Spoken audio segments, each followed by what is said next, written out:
Isaías capítulo 41, y solamente voy a leer un versículo, el versículo 14, pero vamos a exponer todo el capítulo.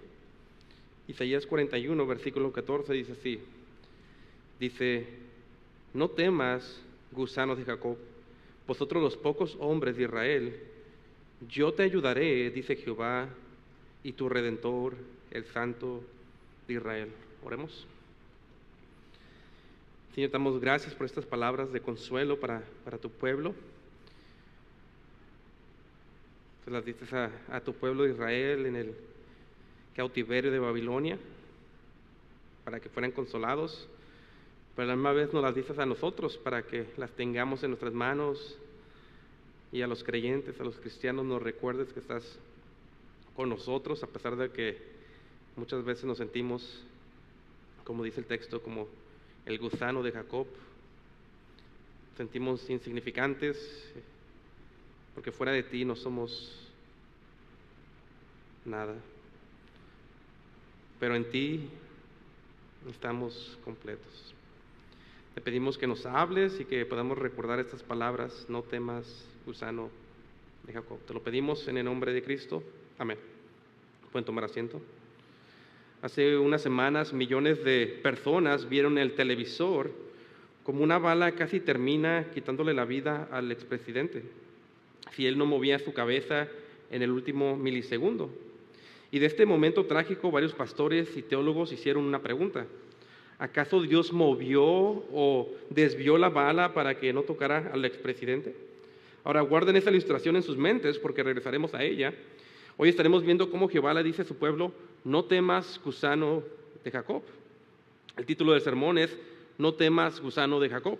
Y el versículo 1, noten conmigo el versículo 1: guardad silencio ante mí, islas, y renueven fuerza los pueblos, acérquense y entonces hablen, vengamos juntamente a juicio. No sé cuántos de ustedes han visto cuando los jueces tienen un martillo y golpean el podio en las cortes para que haya orden y silencio. Bueno, aquí es algo similar en nuestro pasaje. Dios llama a las naciones a que guarden silencio para que empiece su juicio en contra de las naciones paganas y sus ídolos. Y en este juicio Dios quiere que las naciones escuchen la evidencia sobre quién es el Dios verdadero. ¿Es Jehová o son los ídolos de las naciones? Y claro, Jehová es el juez en este juicio, pues Él no se pone bajo el escudriño ni siquiera de ángeles o arcángeles o algún ser creado. Pero en esta corte, en contra de los ídolos, Jehová permite que las naciones se acerquen a la corte y analicen la evidencia sobre quién es el Dios verdadero. Hace un par de semanas inicié un nuevo empleo en una escuela pública aquí en San Diego, y como parte de mi trabajo me toca entrar a todas las clases que toman los estudiantes durante el día. Y es triste ver las clases, los maestros le preguntan a los estudiantes, a cada uno de los estudiantes, cuál es su identidad sexual preferida y sus pronombres, cómo se quieren identificar, si se quieren cambiar el nombre. Y ver tales ideas anticristianas, vemos que la batalla entre Jehová y los ídolos de las naciones continúa hasta el día de hoy. Y la batalla en nuestro tiempo sigue siendo: ¿quién es el Dios verdadero? ¿Es acaso el gobierno Dios para darle al hombre su identidad sexual? ¿O es Jehová Dios, el creador del cielo y la tierra? Y Jehová, como vemos aquí, sigue llamando a las naciones a la corte y les llama a guardar silencio y que analicen y que vean lo necio que es la idolatría en este juicio. Noten el versículo 2. ¿Quién despertó del oriente al justo y lo llamó para que lo siguiera? Aquí en el versículo 2, Jehová hace una pregunta retórica en el juicio en contra de los ídolos. Y la hace para mostrar que solamente Él es Dios y que los ídolos de las naciones son como nada delante de Él. Y aquí Jehová mismo nos dice que la prueba que Él es Dios es que Él declara lo que sucederá en el futuro antes de que las cosas sucedan. Ahora, les voy a pedir que guarden su lugar ahí rápidamente y vamos a ir a un pasaje en Isaías. Guarden su lugar ahí, vayan conmigo a este pasaje que es muy importante para la doctrina de Dios. En Isaías 46, y es un pasaje muy bello, y muy glorioso que resalta la soberanía de Dios. Isaías 46 y versículo 9 al 10. Este es un buen versículo para hablar con las personas que comparan a Jehová con cualquier otra religión o con cualquier otro Dios. Y noten cómo dice Isaías 46, versículo del 9 al 10, dice el versículo 9: acordaos de las cosas pasadas que son desde la antigüedad, porque yo soy Dios y no hay otro Dios, y nada hay semejante a mí, que anuncio lo por venir desde el principio y desde antiguo, lo que aún no era hecho, que digo, mi consejo permanecerá y haré todo lo que quiero. En Isaías 46, como en Isaías 41, vemos que el declarar el fin desde el principio es algo que los ídolos de las naciones no pueden hacer, pues esto es algo que solamente Dios puede hacer. Y escuchen bien, hermanos, Jehová nos dice lo que va a pasar antes de que suceda, y esto no es porque Él simplemente puede ver el futuro, como si estuviera viendo el túnel del tiempo, sino que Jehová conoce el futuro porque Él mismo lo decretó, lo planeó, lo ordenó y lo decidió, así como el rey de la historia que es. Dicho de otra manera, Jehová decidió todo lo que sucederá en la historia antes de la fundación del mundo, antes que hubiera montes o cosa alguna creada. Y esta doctrina, y escuchen bien, se le conoce como la doctrina del decreto de Dios. Y escuchen, todo lo que Dios decretó que sucedería en la historia no dependía de nada más y de nadie más que Él mismo. Pues cuando Dios decretó todo lo que sucedería en la historia, lo hizo solo, sin consejo, pues no existía nada más que Él mismo cuando decretó. Ahora, permítanme regresar a la ilustración en la que iniciamos. Esta ilustración la escuché de los varios predicadores de Scott Aniol y de Jeff Durbin. Ahora, traigan a sus mentes las ilustraciones que hace poco todos vimos el intento de asesinato del expresidente Donald Trump. Y vimos como si Trump no hubiera movido su cabeza en el último milisegundo, una bala hubiera penetrado su cabeza y hubiera terminado con su vida. Y la pregunta que hicieron varios pastores, entre ellos los que yo mencioné, pero fue una pregunta que varios se hicieron, fue esta: ¿acaso Dios movió la bala para que el expresidente no muriera? ¿Qué creen ustedes? ¿Sí o no? La respuesta es no. Dios no movió la bala para que el expresidente no muriera, sino que escuchen, desde antes de la fundación del mundo, cuando aún no existía el mundo o cosa alguna, Dios planeó, decretó y decidió la trayectoria que esa bala tomaría para que no tocara al expresidente. Y Dios, sin violar la voluntad del expresidente, también decretó el movimiento de su cabeza como una acción libre en el último segundo para que la bala no tocara su cabeza, sino solo rozara su oreja. ¿Es increíble? Jehová es quien declara el futuro desde el principio. Pero escuchen, Dios no solamente decretó la trayectoria de esa bala, sino que Dios decretó todo lo que sucedería en la historia desde el principio hasta el fin. Y no sé si pueden ver lo que está diciendo Isaías. Jehová está diciendo en esta corte en contra de los ídolos que Él es el Dios verdadero, porque Él decretó lo que sucedería en la historia antes de que hubiera una historia. Y que no solamente la decidió todo lo que sucedería, sino que lo anuncia a su pueblo de antemano como evidencia de su deidad. Ahora, noten conmigo el versículo 2 rápidamente. Isaías 41, versículo 2. ¿Quién despertó del oriente al justo y lo llamó para que lo siguiera? Entregó delante de él naciones y lo hizo enseñorear de reyes. Los entregó a su espada como polvo, a su arco como hojarascas arrebatada. Aquí en el versículo 2, en esta corte entre Jehová y los ídolos, Jehová presenta la primera evidencia de que Él es el Dios verdadero. Y Jehová presenta la evidencia al preguntar: ¿quién despertó al rey del oriente y le dio poder para conquistar a las naciones con su espada? Y escuchen, este rey del que se habla aquí es Ciro, el rey de Medo-Persia, aunque todavía no existe Ciro, ni siquiera ha nacido. Y este es un rey, Ciro, quien surgió en la historia 150 años después de que Isaías lo profetizara. Ahora, ¿cómo sabemos que Isaías está hablando del rey Ciro si no dice su nombre aquí? Bueno, en el capítulo 45 nos da su nombre, yo se los leo. Isaías 45, versículo 1 dice: así dice Jehová a su ungido, a Ciro, al cual tomé yo por su mano derecha para sujetar las naciones delante de él y desatar lomos de reyes. Escuchen, hermanos, es increíble lo que está diciendo Jehová en este pasaje como evidencia de que Él es Dios. Jehová nos está diciendo que para mostrar a todo el mundo que Él es Dios, nos está declarando el futuro antes de que suceda. Y nos dice que en el futuro, y recuerden, esto todavía no ha sucedido cuando lo dijo Isaías, en el futuro levantaría un rey de Medo-Persia quien conquistaría las naciones. Y aún nos da su nombre, Ciro. ¿Y qué creen que sucedió 150 años después de esta profecía? 150 años después se levantó un rey llamado Ciro, y esto nos dice que Jehová es el Dios verdadero quien anuncia el futuro desde el principio. Una vez más, esto es conocido como el decreto de Dios. Ahora noten el versículo 3.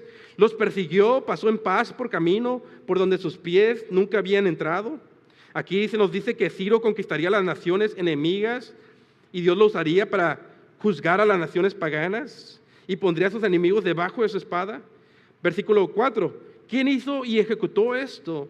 ¿Quién llama a las generaciones desde el principio? Yo, Jehová, el primero, y yo mismo con los postreros. Una vez más, solo Jehová puede decirnos el futuro antes de que suceda porque Él lo decretó, planeó o decidió desde antes que los montes existieran. Y esto es algo que los ídolos no pueden hacer. Noten del versículo 5 al versículo 7. Las islas vieron y tuvieron temor. Los confines de la tierra se espantaron, se congregaron y vinieron. Cada cual ayudó a su prójimo y dijo a su hermano: esfuérzate. Versículo 7. Y el artífice animó al platero, y el que alisa con el martillo al que batía en el yunque, diciendo: buena es la soldadura, y lo afirmó con clavos para que no se moviera. Aquí lo que está pasando es que se cumple esto en el futuro y las naciones tiemblan.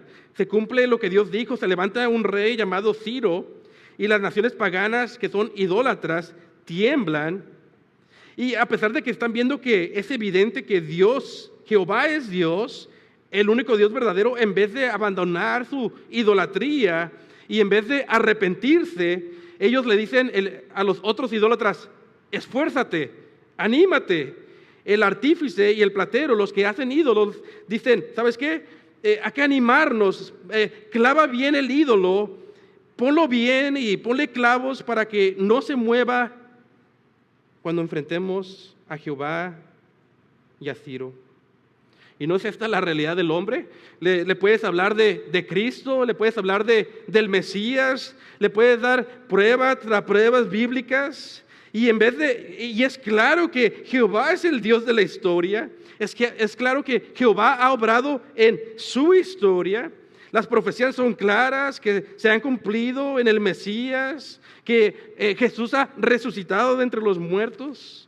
Pero muchas veces el hombre continúa en su pecado y entra en su idolatría con más fuerza, con más vigor, persevera en su pecado.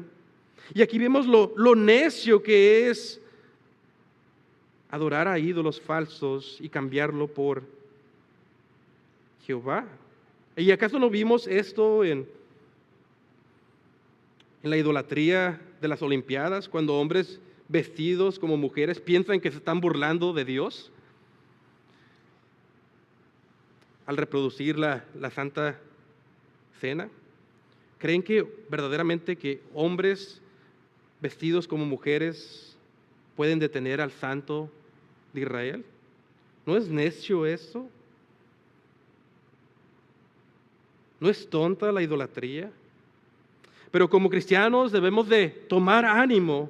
Esa idolatría es tan necia como clavar un ídolo en el piso con clavos y tratar de combatir al Dios que decretó la historia y que levanta y derrumba naciones conforme a su voluntad. Noten el versículo 8 al 10. Mas tú, Israel, siervo mío eres, Jacob, a quien yo escogí, descendencia de Abraham, mi amigo. A ti, a quien tomé de los confines de la tierra y de los de sus extremos te llamé y te dije, mi siervo eres tú, te escogí y no te deseché. Versículo 10, no temas porque yo estoy contigo, no desmayes porque yo soy tu Dios, que te esfuerzo, siempre te ayudaré, siempre te sustentaré con la diestra de mi justicia. Aquí Isaías se va de hablar de la corte en contra de los ídolos y las naciones paganas y le empieza a hablar a su pueblo, quien tiene temor. Ahora recuerden el contexto, ellos tienen temor porque cuando lean esto, ellos van a estar en esclavitud en Babilonia por su pecado y van a estar ahí por 70 años como esclavos y van a estar lejos de Jerusalén, llenos de ansiedad. Y en este contexto es cuando Jehová les dice que no teman, porque Él los recogerá de los fines de la tierra. Y les dice, yo recordaré a Abraham, mi amigo. ¿Y cómo Dios rescataría a su pueblo de la esclavitud de Babilonia? Él levantaría a Ciro, rey de Medo-Persia, quien conquistaría Babilonia, y este Ciro decretaría libertad para los judíos, como lo vemos profetizado por Isaías. Y como aplicación debemos de recordar que, al igual que Israel, los creyentes, los cristianos el día de hoy somos considerados en un sentido amigos de Dios y de Cristo, pues Cristo dio su vida por nosotros. Y Cristo nos sigue diciendo, no temas aún en tiempo de prueba, porque yo estoy contigo, siempre te ayudaré y te sustentaré. Ahora noten conmigo el versículo 11 y 12. He aquí que todos los que se enojen contra ti serán avergonzados y confundidos, serán como nada, y perecerán los que pleitean contigo. Los buscarás y no los hallarás. A los que tienes contienda contigo serán como nada y como cosa que no es aquellos que te hacen guerra. Dios le dice a su pueblo que tengan ánimo, pues un día juzgará a todas las naciones como Babilonia que atacaban al pueblo de Dios. Versículo 13, porque yo Jehová soy tu Dios, que te toma de tu mano derecha y te dice, no temas, yo te ayudaré. Mi hijo Benjamín ya aprendió a caminar y cada vez que salimos a caminar, él voltea a verme hacia arriba y me extiende su mano para que lo sostenga y se sienta seguro. Y a veces yo camino más rápido que él, al propósito, y lo dejo atrás para ver qué hace. Y él responde corriendo hacia mí rápido, con la mano extendida, porque quiere sentirse seguro. Y aquí de manera similar, Dios le dice a su pueblo, no teman, porque yo los tengo agarrados de mi mano derecha. No es que Dios tenga manos, sino quiere comunicarnos que estamos seguros bajo su cuidado y su amor fiel de pacto. Noten el versículo 14, no temas, gusano de Jacob, vosotros los pocos hombres de Israel, yo te ayudaré, dice Jehová, y tu Redentor, el Santo de Israel. Yo recuerdo cuando el Señor me empezó a hablar al ministerio, yo quedé paralizado y con temor y ansiedad por la gran responsabilidad que es. Y en esos tiempos recuerdo que en las noches escuchaba sermones de Spurgeon. Y recuerdo haber escuchado uno sobre este versículo donde Dios le llama a su pueblo gusano de Jacob y le llama a no temer. Y esto tuvo que haber animado a Israel, pues aquí vemos una nación insignificante, pequeña, temerosa, con pocos hombres y en condición de gusanos, pues serían esclavos en Babilonia. ¿Y cómo es que debían de tener ánimo si eran esclavos políticos por su pecado? No por ellos mismos, sino por Dios, quien les dice, no temas, gusano de Jacob, yo te ayudaré. Noten el versículo 15 y al versículo 16.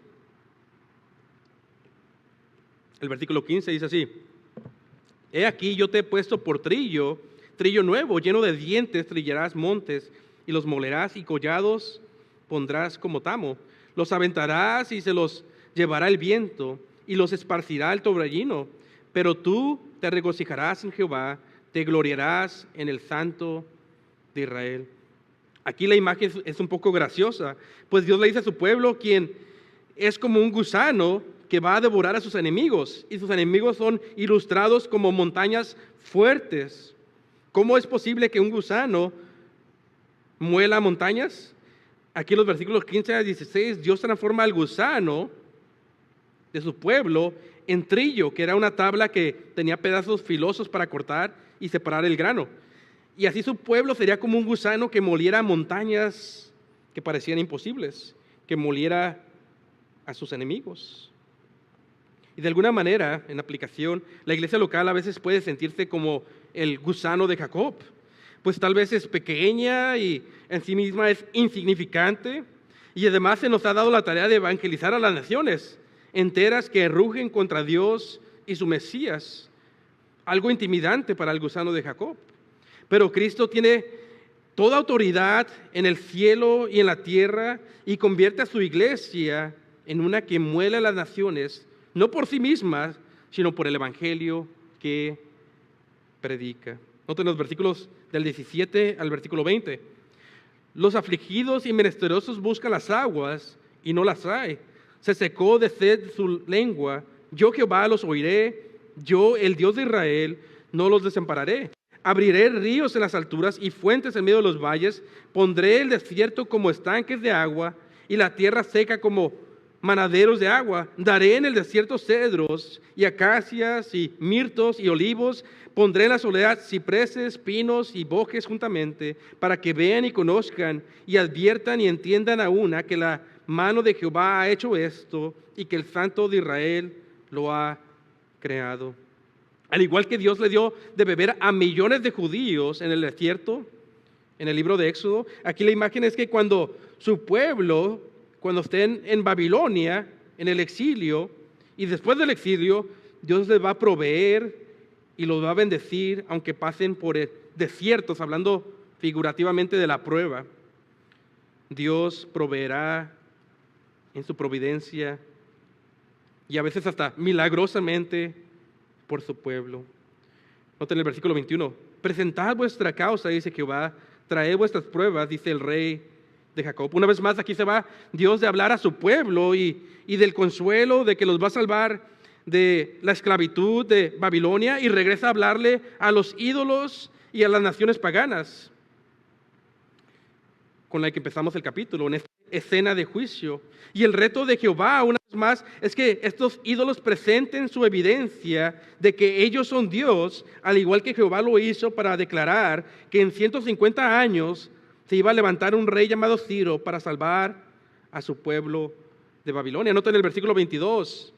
Traigan y anunciemos lo que ha de venir, anunciar lo que ha pasado desde el principio, y pondremos nuestro corazón en ellos. Sepamos también su final y hacernos entender lo que ha de venir. Anunciadnos de lo que ha de ser después, para que sepamos que vosotros sois dioses, o al menos haced bien o mal, para que tengamos que contar y juntamente lo veamos. Dios le dice a los ídolos, o anuncien el futuro, y si anuncian el futuro les creemos que son dioses. Y si no pueden anunciar el futuro, por lo menos hagan algo, cualquier cosa, pero hagan algo, porque no hacen nada como ídolos y muestran que son impotentes. Y en aplicación, hermanos, los ídolos de hoy se miran poderosos, pero no son. El ídolo del gobierno anticristiano de California se ve poderoso, intimidador, pues si hablas contra él puede quitarte tu empleo, la cárcel o algo similar.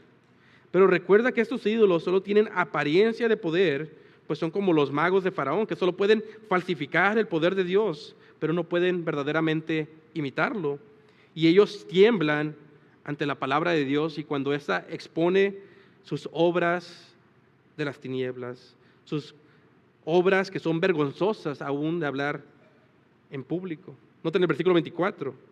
Jehová le dice a los ídolos de las naciones, he aquí que vosotros sois nada, y vuestras obras vanidad, abominación es el que os escoge.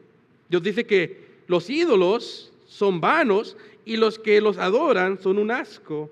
Versículo 25, del norte despertó a uno y vendrá, del nacimiento del sol invocará mi nombre, y vendrá sobre príncipes como lodo, y como el alfarero pisa el barro. Una vez más, Dios dice que levantará a Ciro, quien aplastará a los enemigos de Dios, pero ayudará al pueblo de Dios.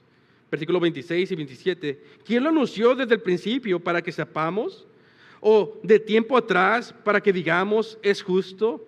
Cierto, no hay quien anuncie, cierto, no hay quien enseñe, cierto, no hay quien oiga vuestras palabras. Yo soy el primero que he enseñado estas cosas a Sión, y a Jerusalén daré un anunciador de buenas nuevas. Una vez más, Dios dice, yo soy el único quien anuncio el futuro antes de que suceda, porque yo decreté todo lo que sucederá en la historia.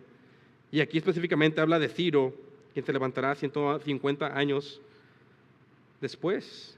Y Dios dice que le va a declarar las buenas nuevas a su pueblo. Y aquí en el contexto son las buenas nuevas de que serán salvados de la esclavitud de Babilonia después de 70 años. Versículo 28 y 29. Y miré y no había ninguno. Y pregunté de estas cosas y ningún consejero hubo. Les pregunté y no respondieron palabra. He aquí ellos son iniquidad y las obras de ellos nada. Viento y vanidad son sus imágenes fundidas. Los ídolos son como nada, son tontos como las ideas anticristianas de nuestra cultura el día de hoy. Termino con algunas aplicaciones. Aplicación número 1. La próxima vez que alguien te diga que Jehová es como las otras religiones del mundo o los otros dioses, diles que Dios en la Biblia reta a los ídolos de las naciones y los reta y les dice que Él es el único Dios verdadero porque Él es el único quien puede anunciar el futuro antes de que suceda, porque Él decretó toda la historia. Diles que Jehová decretó que levantaría a Ciro, un rey histórico, 150 años antes de que sucediera. Y no solamente eso, sino que 600 años antes de que sucediera, profetizó que el nacimiento del Mesías, su muerte y su resurrección, que también es un evento histórico. Aplicación número 2. Recuerda la vívida imagen del expresidente moviendo su cabeza en un último segundo o milisegundo antes de que lo toque una bala. Y recuerda que el decreto es que Dios planeó la trayectoria de esa bala y el movimiento del expresidente sin violar su voluntad antes de que existiera el mundo. Y que no solamente decretó eso, sino que decretó toda la historia. Aplicación número 3. ¿Cómo podemos definir el decreto de Dios? El decreto de Dios significa que Dios ordenó todo lo que sucedería en la historia cuando no existía una historia para su gloria y para el bien de su iglesia. Aplicación número 3, o 4 más bien. ¿Qué son algunas de las cosas que sabemos del decreto de Dios? Sabemos que Dios preordenó todo lo que sucedería en la historia, bueno, malo, grande, chico, visible e invisible. El apóstol Pablo dice que Dios ha predestinado todas las cosas. Efesios 1, versículo 11, Pablo dice, en Él, digo, en quien asimismo recibimos herencia, habiendo sido predestinados conforme el propósito del que hace todas las cosas según el consejo de su voluntad. Sabemos que Dios decretó antes de que el tiempo existiera. 1 Corintios 2:7, Pablo dice, mas hablamos sabiduría de Dios en misterio, la sabiduría oculta, la cual Dios predestinó antes de los siglos para nuestra gloria. Sabemos que Dios decretó, o que su decreto más bien fue hecho para mostrar su gloriosa sabiduría, para que los mismos ángeles se maravillen en Él, especialmente en el decreto que sucedería en la historia cuando se llevará a cabo este gran plan de salvación llamado el Evangelio. Escuche cómo dice Efesios 3:10, para que la multiforme sabiduría de Dios sea ahora dada a conocer por medio de la iglesia a los principados y potestades en los lugares celestiales, a los ángeles, conforme al propósito eterno que hizo en Cristo Jesús, Señor nuestro. También sabemos que lo que Jehová decretó antes de la fundación del mundo, nadie lo puede cambiar. Job 23, versículo 13, pero si Él, hablando de Jehová, determina una cosa, ¿quién lo hará cambiar? Su alma decidió e hizo. Sabemos que este decreto o plan no está basado en nada más que Él mismo, pues no existía nada más que Él cuando se hizo el decreto. Sabemos que este decreto incluye a la gente quien salvaría. Segunda de Timoteo 1:9, quien nos salvó y llamó con llamamiento santo, no conforme a nuestras obras, sino según el propósito suyo y la gracia que nos fue dada en Cristo Jesús antes de los tiempos de los siglos. Y también decretó a quién no escogería, pues son llamados vasos de ira en Romanos capítulo 9. Sabemos que su decreto incluye los límites de las naciones y de las personas que vivirían en esas naciones. Hechos 17:26. Y de una sangre ha hecho todo el linaje de los hombres para que habiten sobre toda la faz de la tierra, y les ha prefijado el orden de los tiempos y los límites de su habitación. Es decir, si eres mexicano, americano, colombiano, salvadoreño, ecuatoriano, argentino, es porque ahí decidió Dios que nacieras antes de que existieras tú o tu nación. Sabemos que incluso Dios ordenó las acciones de los hombres malos sin ser el autor del pecado y con un buen fin en mente y para su gloria. Proverbios 16, versículo 4. Todas las cosas ha hecho Jehová para sí mismo, y aún al impío o el malo para el día malo. El rey David dice que Dios permitió a un hombre maldecirlo y que esto venía de Jehová. También vemos en la historia de José, sus hermanos lo vendieron con malas intenciones, pero José dice que Dios lo encaminó para bien, para dar vida a mucho pueblo. Lo vemos en la crucifixión, los hombres malos mataron a Cristo según el plan predeterminado de Dios, pero Él tenía en mente salvar al mundo. Sabemos que Dios decretó las buenas obras de los hombres, Efesios 2:10, porque somos hechura suya, creados en Cristo Jesús para buenas obras, las cuales Dios preparó de antemano para que anduviésemos en ellas. Dios decretó el día que íbamos a nacer. Cada día que viviremos ya está establecido en su libro. Cuándo moriremos y cuántos años tendremos cuando moriremos, el día, el mes, todo esto está decretado. Lean el Salmo 139. Dios decretó lo que nosotros consideramos suerte, Proverbios 16, versículo 33, la suerte se echa en el regazo, mas de Jehová es la decisión de ella. Él decretó aún cosas que parecen insignificantes, como cuando mueren los pájaros, crecen plantas o se nos cae un cabello. Él decretó quiénes serán todos los reyes del mundo antes de que hubieran gobiernos o reyes.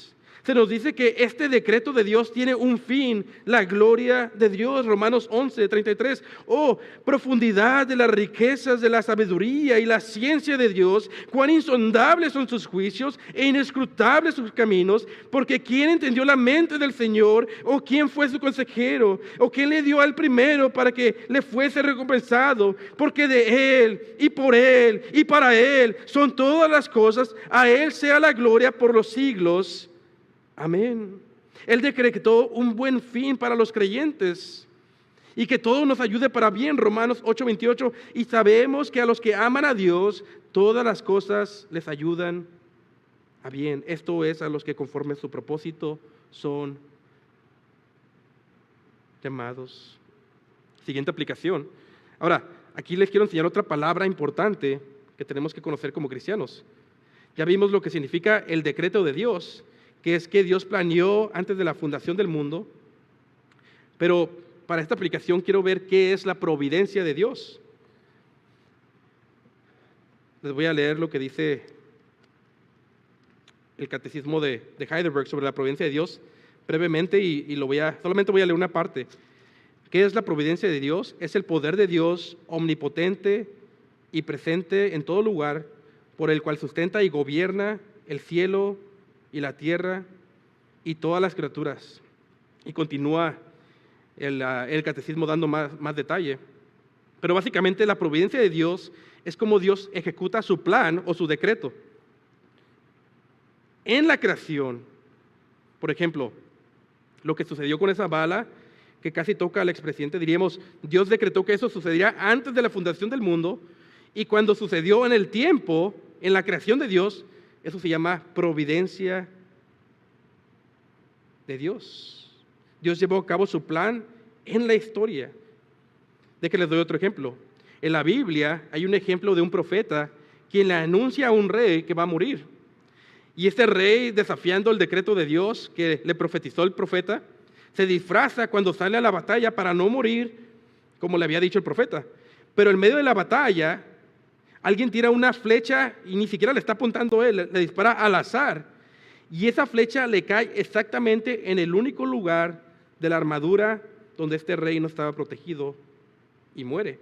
El hecho de que este rey iba a morir y cómo iba a morir estaba decretado desde antes de la fundación del mundo. Pero en el momento que esa flecha cae en el único lugar donde no tenía protección, es la providencia de Dios. Dios ejecutó su plan en el tiempo y en la historia de su creación. Otro ejemplo de la providencia es que los hermanos de José en Génesis querían matarlo, pero providencialmente en ese momento pasa una caravana de personas que van hacia Egipto. Y en vez de matarlo, los hermanos lo venden a estas personas. Eso no fue un accidente, sino que Dios había decretado el plan de salvar a la vida de José antes de la fundación del mundo, pero llevó a cabo su plan providencialmente cuando la caravana de personas en el tiempo pasaron por ahí. Y aunque esto parecía casualidad, en realidad era el plan de Dios llevando a cabo su decreto en la historia. Eso es providencia. ¿Por qué es importante conocer estas doctrinas como cristianos, el decreto y la providencia? Hermanos, porque estas doctrinas nos deben de animar y fortalecer nuestra fe. Pues Dios ya ha decretado que su evangelio y su iglesia venzan en la historia a los ídolos de las naciones. Y si Dios gana la historia, la iglesia también gana la historia. Y esto lo podemos proclamar porque Cristo ya ha resucitado y ya fue declarado rey hace 2000 años. Por lo tanto, Dios nos ha dicho que tomemos consuelo de estas doctrinas y nos dice como al pueblo de Dios: no temas, gusano de Jacob. Ya para finalizar, simplemente quiero compartirles el evangelio a aquellos que nos visitan. Una vez más, Isaías profetizó que vendría Ciro 150 años antes de que sucediera. Y esto es una prueba de su deidad, de que Él es verdaderamente Dios, porque solamente Dios puede anunciar el futuro antes de que suceda. Pero Isaías no solamente profetiza de Ciro, sino que Isaías profetiza 600 años antes de que suceda que vendría un hombre. Profetiza que Dios se encarnaría en hombre y vendría y moraría entre nosotros, y que nacería como un bebé, y que este niño sería la esperanza que salvaría a su pueblo de sus pecados. Y esto es algo increíble. Esto se cumplió hace 2000 años. Estamos en el año 2024 después de Cristo. Y esto nos muestra que, una vez más, que Dios ha decretado toda la historia y que Dios en su providencia está trabajando todos los detalles de la historia. Incluso Dios está trabajando a través del pecado del hombre. Cuando Adán pecó, a pesar de que Dios no es el autor del pecado, eso estaba conforme al decreto de Dios. Y lo hizo para recibir la gloria de salvar al hombre de su pecado.